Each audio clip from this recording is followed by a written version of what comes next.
Peggy 18. I think the biggest reason for choosing Hong Kong had to do with Hong Kong cinema. You know, at the time we were watching a lot of like Hong Kong cinema action flicks and just loved like the action, loved the setting. So for us it was just made perfect sense to bring the action, bring an open world game to somewhere that gamers had never been before. Got this meshing of cultures. You've got the Eastern culture and the Western culture. The Western culture being the British involvement in Hong Kong, and how those two cultures have sort of been fused together over the past century and a half. It has really shaped that city. You have the crazy extremes and the crazy characters just there for your enjoyment. Watching movies, we all love watching action movies, but that wasn't enough. And reading books, and there are lots of them about the cops' relationship with the triads, that wasn't enough. We wanted to go there and experience it and understand not just what it meant to be there, but the elements that they could bring back. For the first time, we experienced the city through the viewfinder of our cameras, so we were just taking photos nonstop. There are parts of the city where it felt like you were just walking in a canyon of signage, you know what I mean? And then from there, the following day, you go to a different part of the city where it feels vast and open and modern. And you're seeing a building that's over 100 stories tall, and next to it, there's a tiny little temple.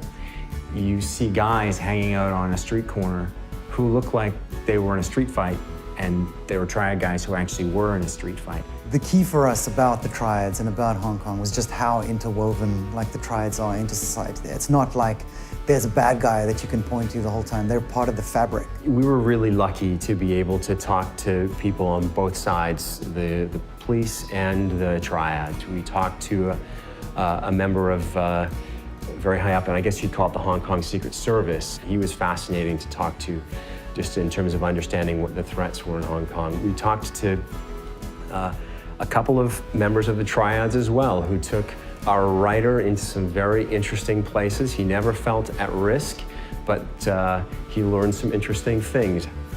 We heard a story when we were there with one of our contacts driving around the city. He told us about a particular entertainment figure who, during his program, had said some rather nasty things about one of the local triad leaders, and that this guy was chopped. Chopped being the term of being attacked by a triad but left alive. No sooner had he told us the story than we drove around a corner, and he said, well, there he is. And sure enough, there was this guy walking down the street who we passed, who was years after the attack, but very visibly limping and very visibly maimed. Hong Kong has such a kind of chaotic and multi-layered architectural approach to it, which allowed us to do many new things with the way the player traverses the environment. But we've basically taken the essence of the city, the essence of the lifestyle, and designed all of our gameplay mechanics around that so that we can basically embrace the culture, but also create an experience where players will actually feel like a, gangster. Hong Kong is an island, and what we did was create an island with 4 separate neighborhoods. North Point, which is where you start the game, which is more reminiscent of Kowloon. Central Hong Kong, very famous skyline.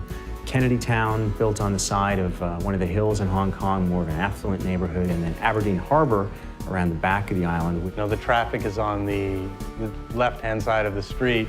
We decided, for the sake of authenticity, that we were going to go with that. We wanted to capture a bit of everything, because really what's unique about Hong Kong is its diversity, and we wanted to capture that diversity. And small things like the tiny alleyways, the cluttered alleyways that feel dingy, foreign, and threatening in some ways. Layers of signage and pipes and wires and hanging laundry. It's a bit overwhelming in the beginning, but then you start slowly getting adjusted to what you're seeing.